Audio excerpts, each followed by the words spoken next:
E aí, pessoal, tudo bem com vocês? Hoje nós vamos continuar aqui a gravação dos vídeos, né, da série relacionada ao protocolo VSX. Eu separei alguns tópicos aqui para a gente conversar. O primeiro deles vai ser a questão do Link Up Delay Timer. Depois, nós vamos passar pelo sincronismo do VSX. E por último, nós vamos configurar a parte de Active Gateway e a parte de Multi-Chassis Lag.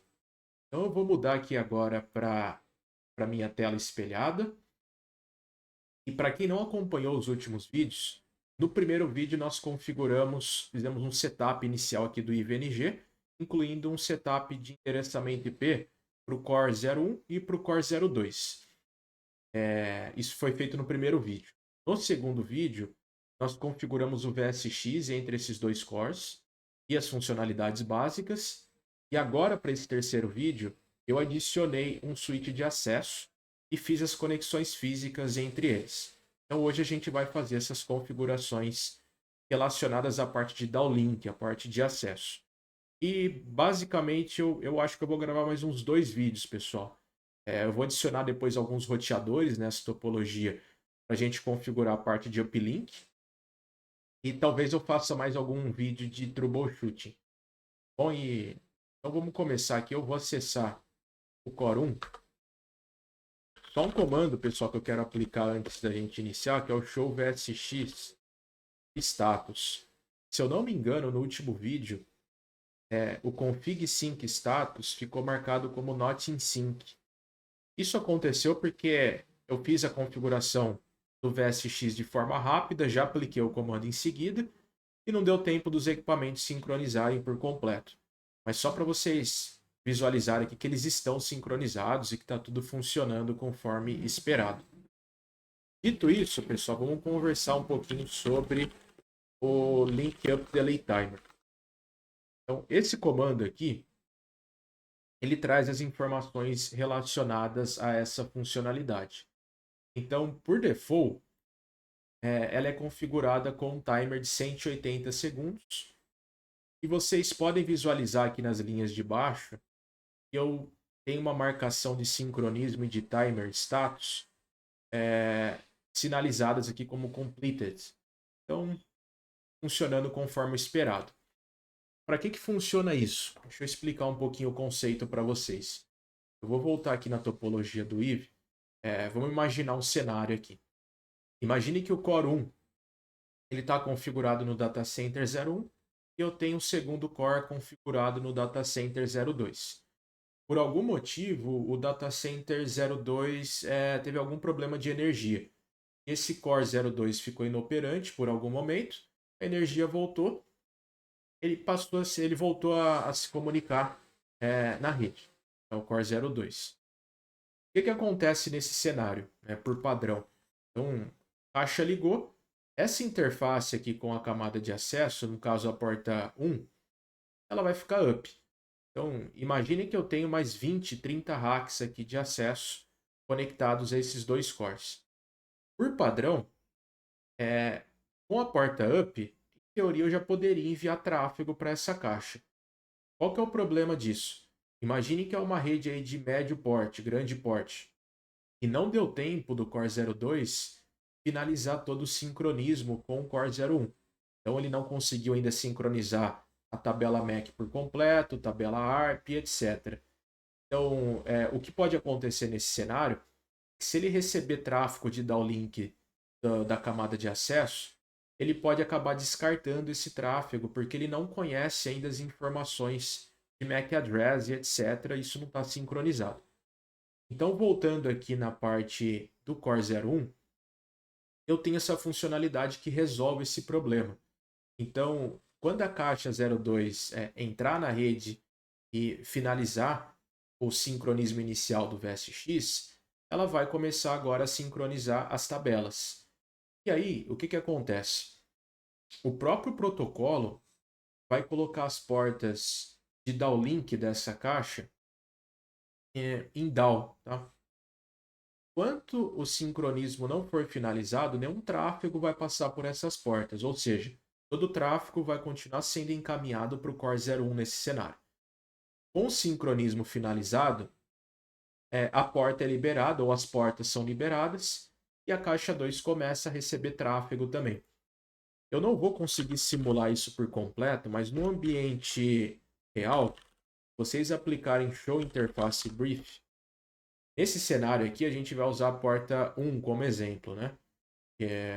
Como que ela ficaria nesse cenário?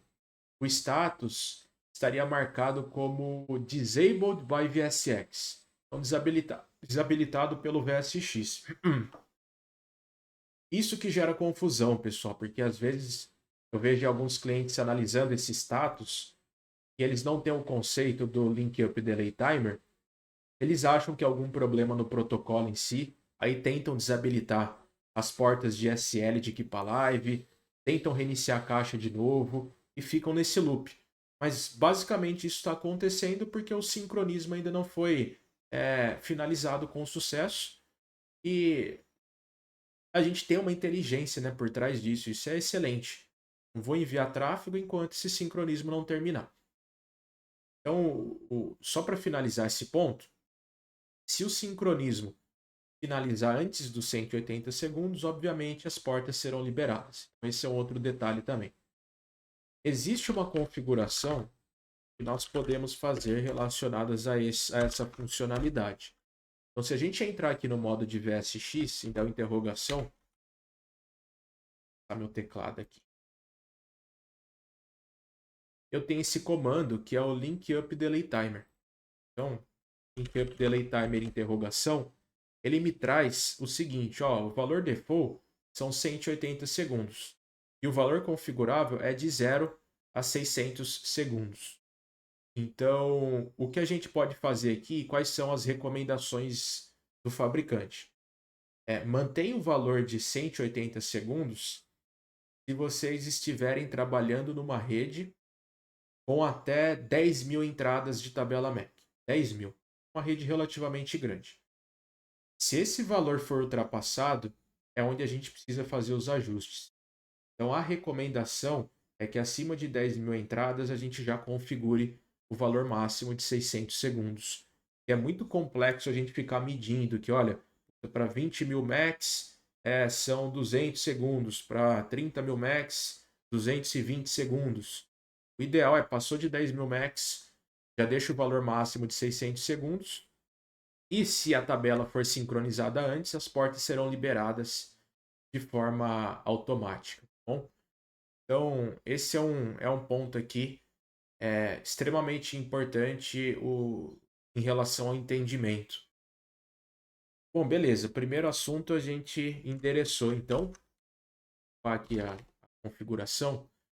E agora a gente vai conversar um pouco sobre o VSX Sync. Então, essa é uma funcionalidade extremamente importante. Vejo algumas pessoas com dúvidas também. E esse é o ponto de discussão, pessoal, principalmente com o cliente. Porque ele pensa que, olha, como o plano de controle e gerência são apartados, eu vou precisar ficar configurando as caixas de forma independente, cada caixa tem o seu próprio IP, vai tornar o ambiente mais complexo, e não é verdade. A gente tem uma funcionalidade para endereçar essa questão também. Então, no segundo vídeo, eu já configurei, fiz uma config inicial de sync relacionada à parte de VSX global. Isso significa que tudo que eu configurar aqui de System MAC, etc., vai ser sincronizado de forma automática com a segunda caixa, com o Core 02. Porém, a gente tem uma quantidade enorme de possibilidades de sincronismo. E aqui vai de projeto a projeto. Não tem um default, pessoal, que a gente pode falar, olha, sincroniza isso, isso, isso. Para um projeto de campus, eu posso passar alguns sincronismos importantes para vocês. Então, por exemplo, ó, eu apliquei aqui um VSX5 interrogação. Então, olha o tamanho da lista de coisas que eu posso sincronizar entre essas duas caixas de forma automatizada.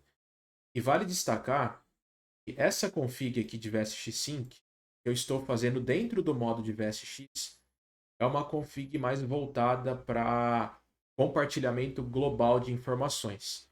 Depois eu vou mostrar para vocês o que a gente consegue fazer no micro. Então, logo em seguida eu mostro. Então, por exemplo, ó, uma das coisas que a gente consegue sincronizar é o DHCP Relay. Isso eu vou fazer num próximo passo aqui. Mas o que acontece? Imagine que esses dois cores, eles são o L3 da rede.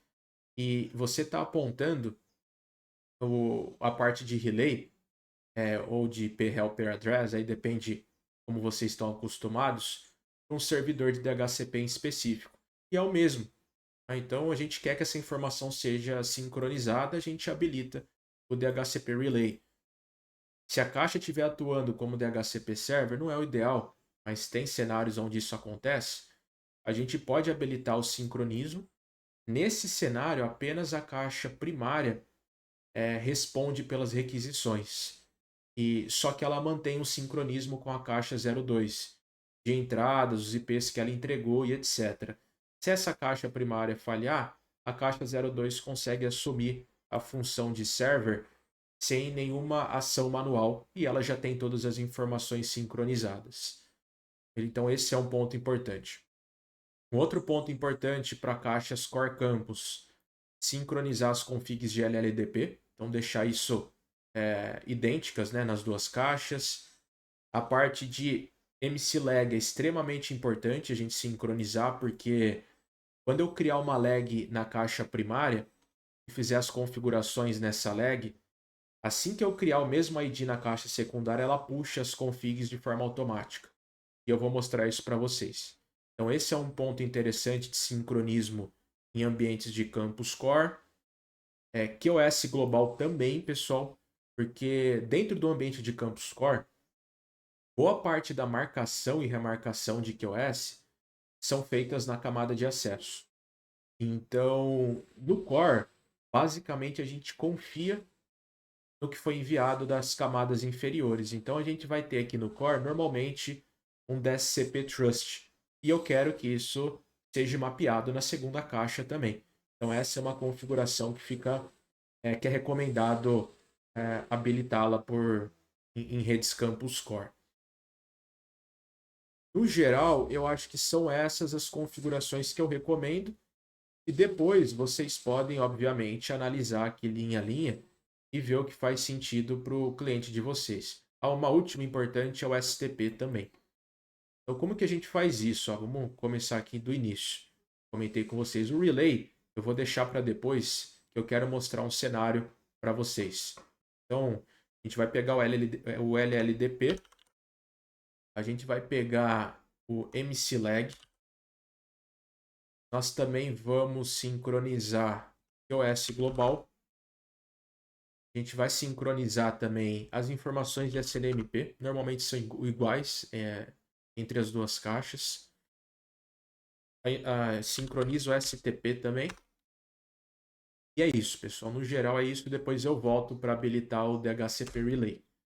Então, quando a gente aplicar esse comando, as duas caixas entendem que elas vão sincronizar essas funcionalidades.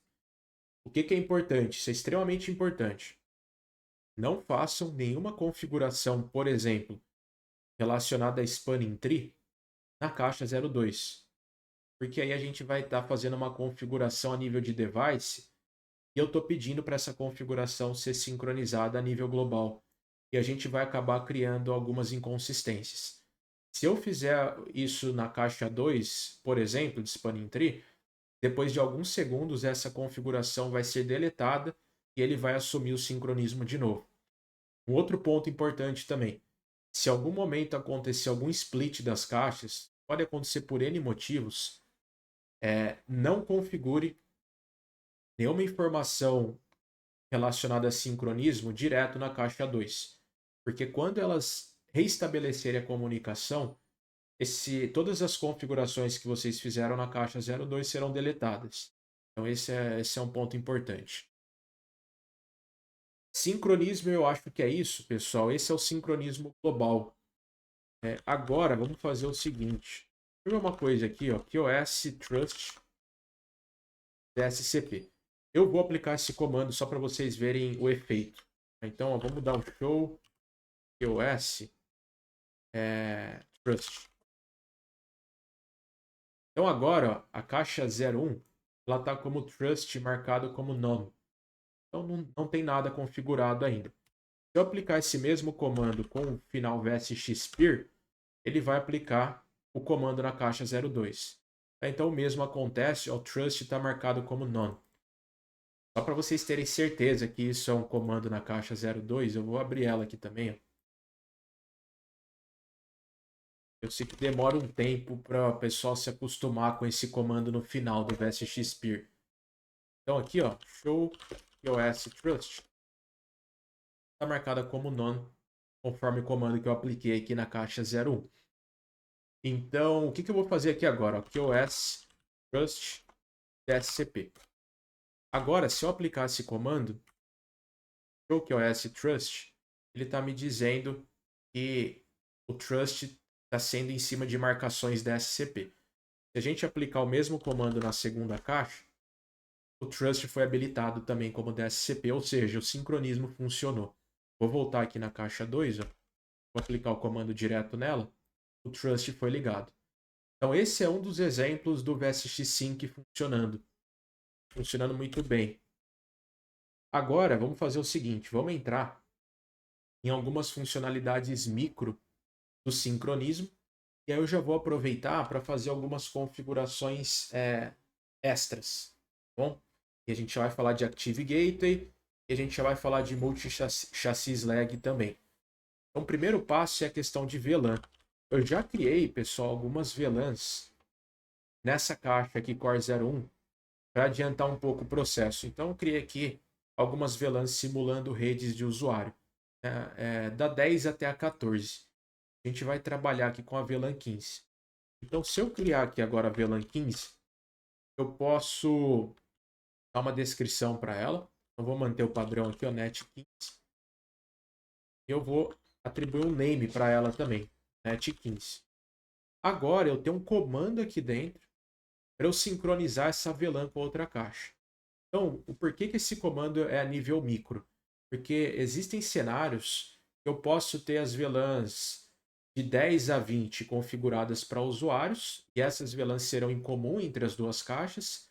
Porém, eu vou ter um ponto a ponto para roteamento numa caixa para VLAN 100, por exemplo, e na outra caixa usando um ponto a ponto na VLAN 101. Eu não quero sincronizar essas VLANs entre as caixas. Então, por isso que essa config é feita a nível micro. Então, eu posso agora aplicar um comando que chama VSX Sync. Antes de aplicar ele, ó, eu vou dar aqui o comando de show VLAN de novo.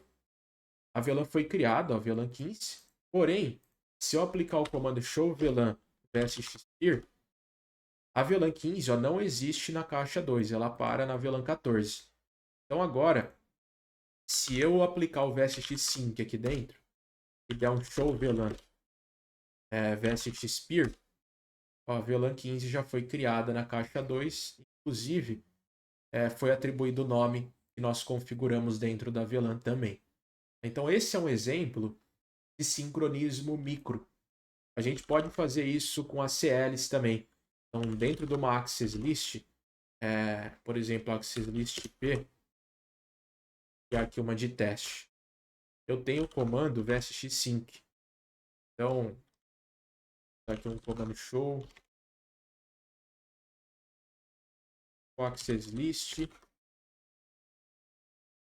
Eu tenho essa VLAN não, desculpa, essa CL teste criado, ó. Na caixa 2, nós não temos. Então, nenhuma CL encontrada. Agora, se eu aplicar o comando VSX Sync aqui dentro da CL, agora essa CL foi sincronizada na caixa 2 também. Então, esse é mais um exemplo de sincronismo a nível micro. Espero que tenha ficado claro esse ponto também, pessoal. Então, basicamente, quando a gente fala de sync dentro do VSX, eu consigo sincronizar praticamente tudo entre as duas caixas, além de manter o tráfego de controle e gerência apartados. Isso é benéfico, conforme eu expliquei no primeiro vídeo, aí, por várias razões. Então, agora, o que eu vou fazer? Vamos configurar uma interface VLAN. E eu quero que essa interface VLAN tem algum tipo de sincronismo entre as duas caixas. E eu também quero que, do ponto de vista da camada de acesso, ambas as caixas respondam para essa interface VLAN, ou seja, elas vão funcionar no modo ativo-ativo. Para isso, a gente vai usar uma funcionalidade chamada Active Gateway.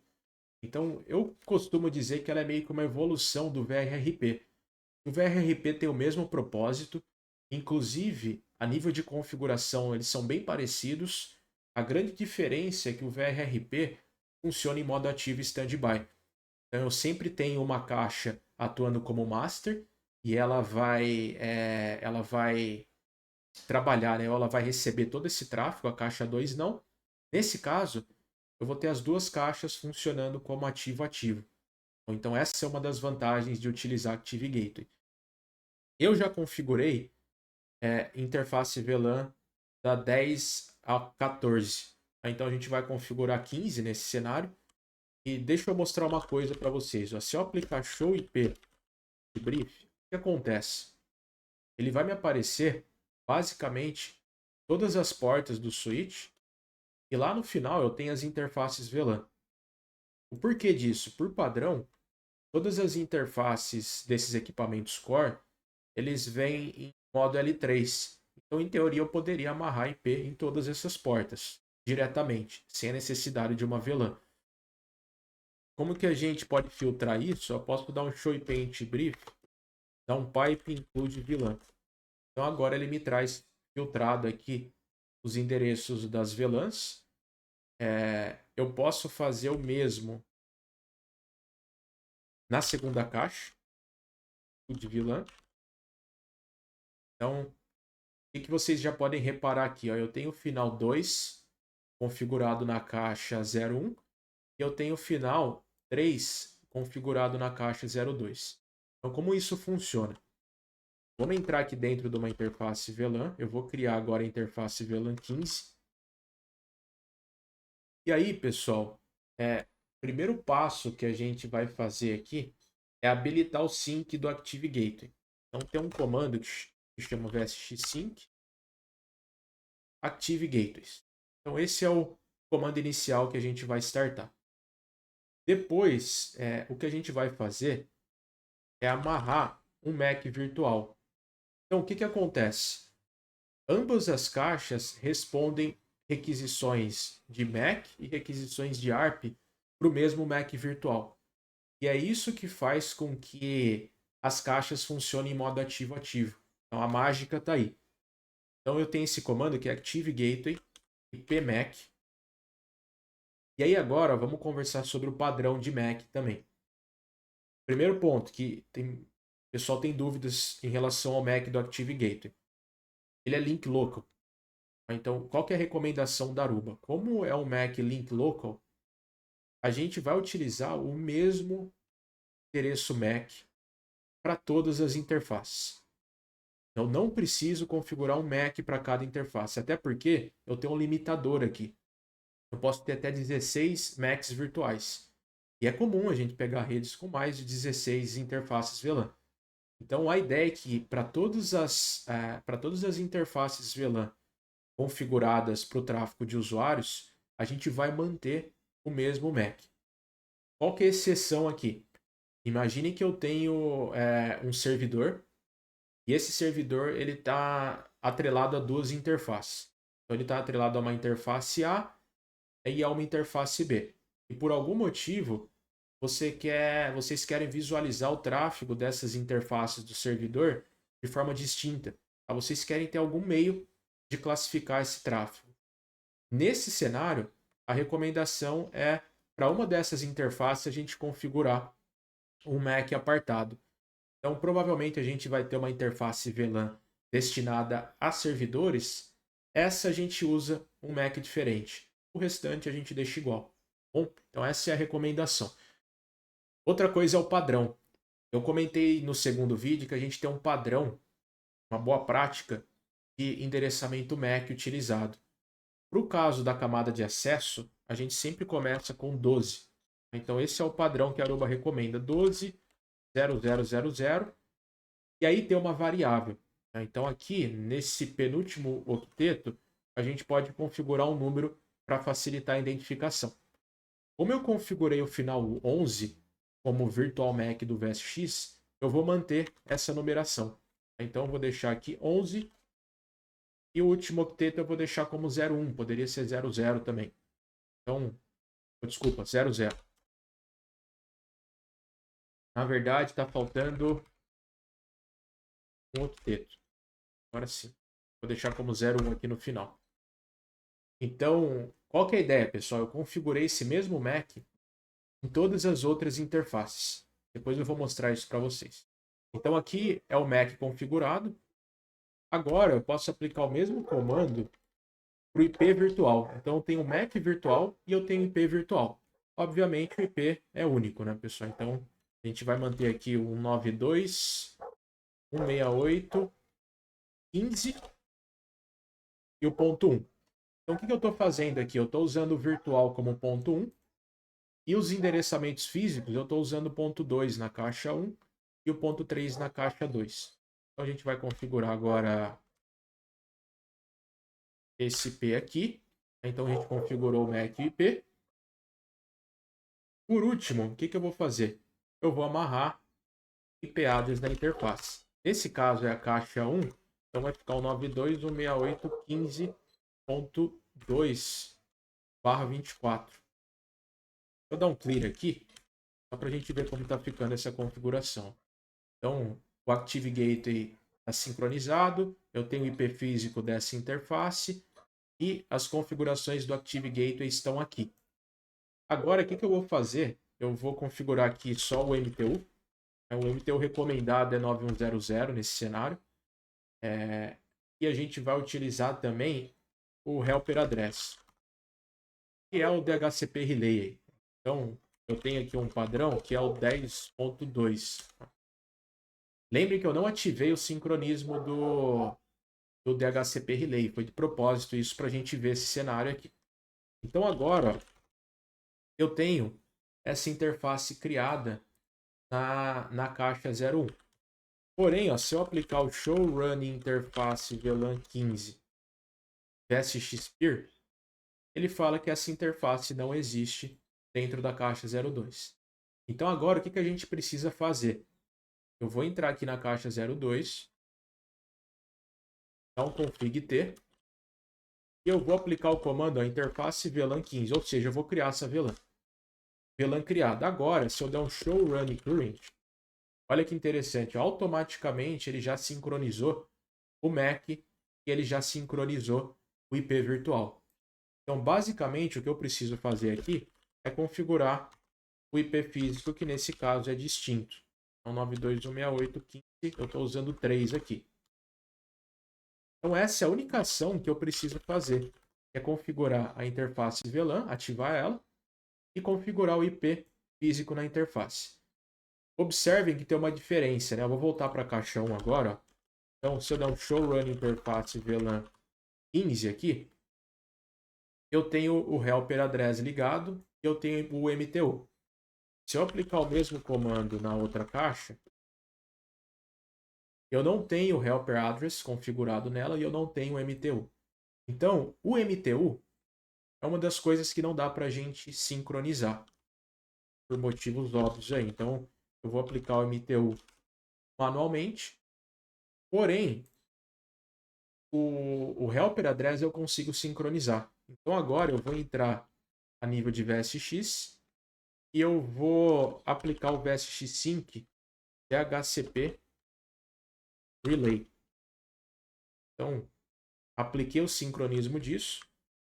Agora, se a gente voltar para a caixa 2 e eu aplicar o comando aqui de run current, observe que automaticamente o helper address foi atribuído a essa interface. Um ponto importante, pessoal, se eu desabilitar ó, na caixa 1 no VSX Sync DHCP Relay, a configuração ainda continua aqui e ela vai continuar. Ela não é deletada. Então, isso é importante porque a gente pode usar isso como vantagem. No vídeo de roteamento, quando eu for fazer a gravação dele, vocês vão observar o seguinte. Num cenário padrão simples, por exemplo, todos os equipamentos estão rodando dentro do SPF na área 0. Nesse caso, a gente pode habilitar o sincronismo de OSPF. A gente vai sincronizar todas as configurações em comum, de área e etc. E depois eu desabilito esse sincronismo. E a única coisa que eu preciso configurar agora nas caixas é o peer, que nesse caso eles vão ser peers diferentes. Então a gente pode usar essa artimanha aí em vantagem. Tá bom? Eu vou deixar desabilitado aqui, mas eu quis fazer isso a título de curiosidade para vocês entenderem como que o sync funciona em alguns cenários. Então agora, pessoal, a gente tem essa interface VLAN configurada já, de maneira correta. Se eu aplicar aqui o show IP int brief pipe include VLAN, ela está aqui, VLAN 15, está up. Por que ela está up? Esse é outro ponto também. Lembrem-se que o lag 256 criado para o ESL está passando um trunk all. Então, por default, ela já está passando e por isso que ela ficou up de forma automática aqui para mim. E se eu aplicar o mesmo comando no outro switch, show IP em tbrief vest xpeer include VLAN, VLAN 15 está criada no outro equipamento também. Agora a gente vai para a última configuração, que é a configuração do chassi, do multi-chassi lag. Então esse é um outro ponto importante também, porque, voltando aqui para o IVE, essa configuração que a gente vai fazer agora, ela permite que do ponto de vista de camada 2, ou seja, essa lag aqui, para o switch de acesso, ele vai estar visualizando isso como se fosse um único equipamento. Então essa é uma grande vantagem também. Voltando aqui para a configuração, então como que a gente faz isso? Lembrem-se que eu deixei o sincronismo de multi-chassis lag ligado, ativo. Então agora ó, a gente vai fazer o seguinte, vamos criar uma interface lag 1 equipamento e eu vou dizer que é uma interface multi-chassis. Então a gente fez a criação dela, pode colocar aqui descrição access 01, que é para onde ela vai se conectar. E aí eu posso passar as VLANs, então a gente vai colocar aqui um VLAN trunk allowed. No caso, a gente está passando as VLANs, deixa eu só recapitular. VLAN da 10 a 15. Eu não vou passar a VLAN 1, tá, pessoal? Para evitar problemas aí em alguns cenários. E eu recomendo que vocês façam mesmo. Então, VLAN trunk allowed. A gente vai passar da 10 a 15. Então, foi aplicado aqui de forma correta. E a gente pode tirá-lo de shutdown. No run current, a gente tem essa configuração aqui na lag 1. Zerar aqui a config para ficar mais limpo para vocês. Então, tirei ela de shutdown, no routing. Ela está passando a trunk native 1, porém eu não estou passando... Na verdade, ela está configurada como a VLAN nativa 1, porém eu não estou passando ela no trunk. Isso aqui não vai ter efeito. E observem que automaticamente ele deixa o LACP mode como ativo, que é o recomendado também. Não usem estático, pelo amor de Deus, pessoal, nessa altura do campeonato. Então, essa configuração foi feita. Agora, a gente vai dar uma olhada no seguinte, ó. Deixa eu ver se eu tenho um comando fácil. Show interface lag. Bom, esse comando aqui ele mostra a lag. Tá? Então, show interface lag 1 no switch 1. Show interface lag 1 PSXP. Então, a lag não existe. O que a gente vai fazer aqui? Vamos entrar no switch 2. E eu vou aplicar o mesmo comando. E observe que eu tenho que manter, obviamente, o mesmo número. Para ele fazer o sincronismo. Então, vai ser a lag 1 multi-chassis. Agora, se eu der um show running current, observe que automaticamente ele replicou as configurações que eu apliquei na caixa 01, incluindo a descrição. Qual que é o único ponto aqui que ele não aplicou? O shutdown. Então, essa lag ela ainda continua em shutdown. Isso, pessoal, é por motivos óbvios. Imagine que essas caixas elas estão posicionadas no coração da rede. Então, em alguns cenários que eu vou configurar uma lag nova na rede, por exemplo, eu não quero que ela seja ativada assim de imediato. Então eu posso deixar a configuração pronta e fazer isso numa janela. Então por isso que vem por default em shutdown, mesmo eu aplicando o no shutdown na primeira caixa. Então agora o que eu vou fazer aqui é tirar essa leg shutdown. Então beleza, ela está igualzinha agora à primeira caixa. E a gente vai aplicar essa lag nas interfaces físicas. Então voltando aqui para o IVE, a gente vai aplicar isso nas interfaces 1. Vamos fazer primeiro aqui no Core 01. Interface 1/1/1 show run current. Ela está limpa, não tem nada, tá, pessoal? Então, o que a gente vai fazer aqui é dar um lag 2.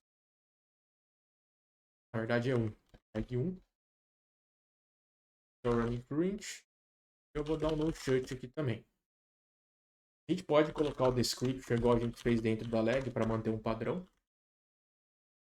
Basicamente a interface 1 está atrelada ao lag 1 e a gente faz o mesmo na interface 1 da segunda caixa.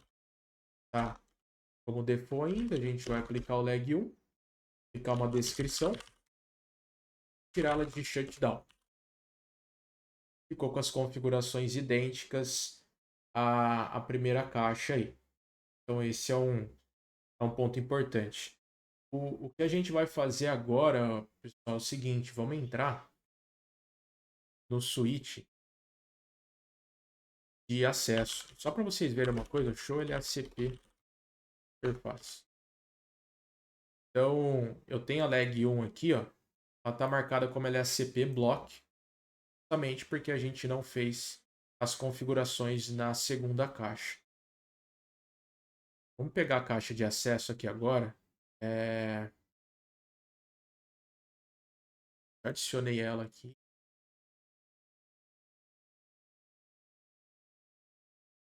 Essa caixa ela tá limpa, tá, pessoal? Só configurei a interface de gerência dela. Então, aqui, ó, a interface de gerência, não tem nada. O que a gente vai fazer agora é a gente vai criar uma lag. A gente pode pegar aqui a lag 1. O que eu tenho que fazer antes, né, pessoal? VLAN 10 a 15. Então, criei aqui, ó, essas VLANs, que são as que vão passar dentro do trunk, né?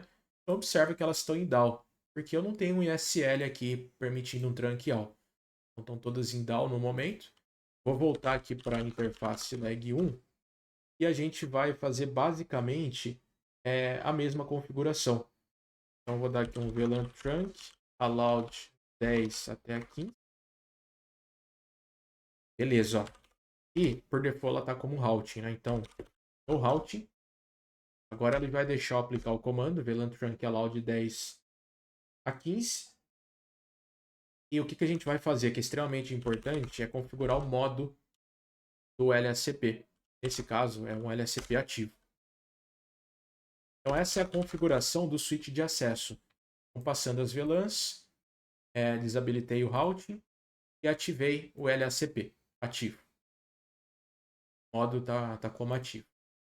Agora, a gente vai configurar a interface. Vou voltar aqui no IVE só para confirmar.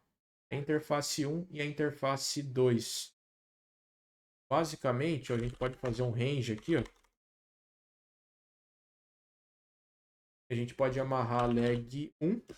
Foi aqui, a gente posicionou aqui. E a gente pode tirar essas interfaces de shutdown. Observe que eu esqueci, ó, de tirar a interface lag 1 de shutdown também. Então, vamos fazer isso agora. Em teoria, a configuração na camada de acesso é essa.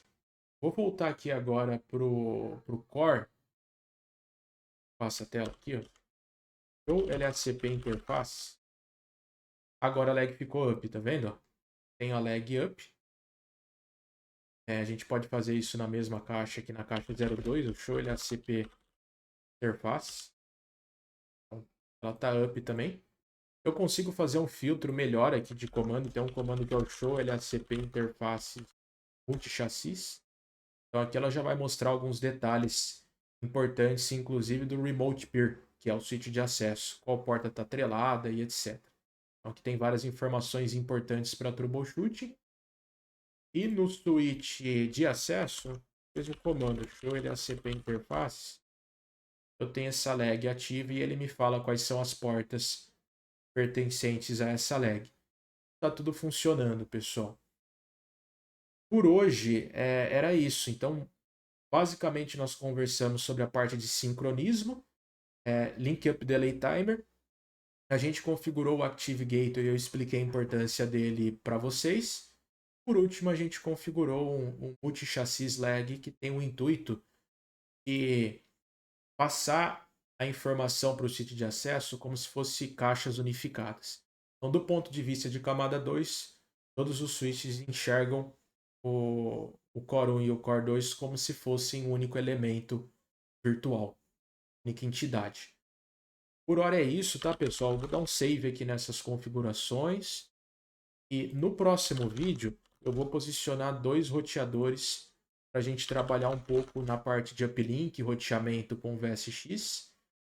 Eu tenho também um vídeo que provavelmente eu vou fazer antes de Spanning Tree, que é um assunto à parte, para vocês entenderem como funciona o Spanning Tree dentro do VSX.